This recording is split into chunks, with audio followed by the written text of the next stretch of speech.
Defending champion Eric Lamaze with the first of his two on a sun-drenched crowd here in the foothills of Alberta, bringing you the action of the Canadian show jumping championships, and leading the way, Eric Lamaze and his magnificent stallion Rio Grande.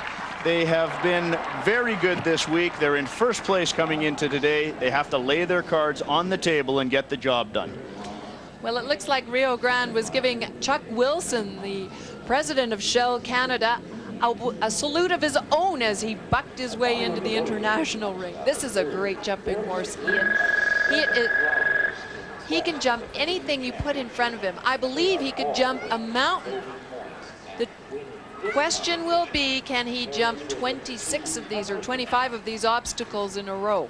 Last year it was Eric Lamaze and Cagney, who we'll see later in the competition, but currently he leads the national championships aboard Rio Grande. This is a 9-year-old stallion, standing 17-1, got its foundations as a dressage horse and was recently converted into a show jumper in the last couple of years. Rio Grande on course with Eric Lamaze.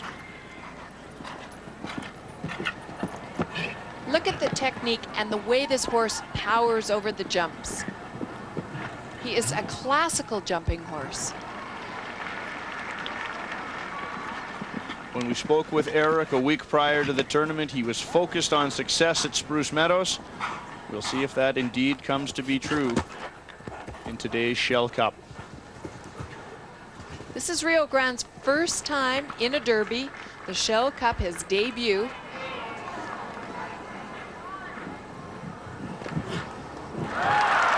Sailing over that jump, just beautiful to watch.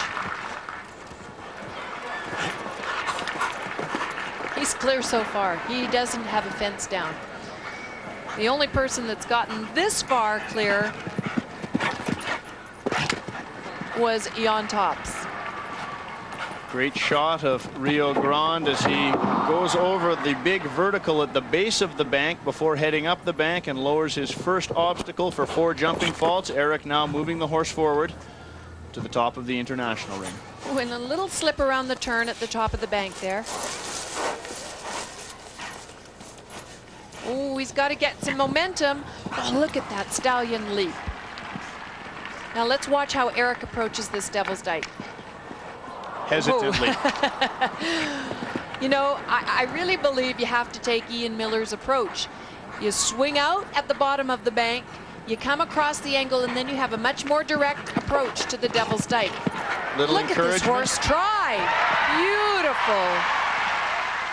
He's on 7 jumping faults, 3 for the refusal, 1 knockdown. Now he's got to hustle because he'll have some time faults if he doesn't.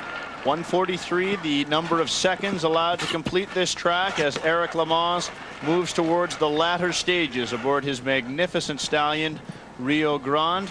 They still have the Liverpools ahead, carrying 7 faults with just under 10 seconds to complete the course.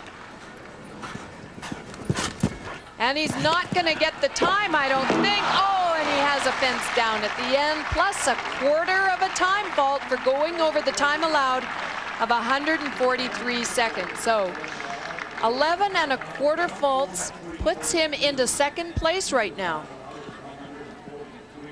The first of 2 entries for Eric Lamaze of Schaumburg, Ontario, as he heads back to the hitching ring with Rio Grande. And here's a look at the double Liverpools.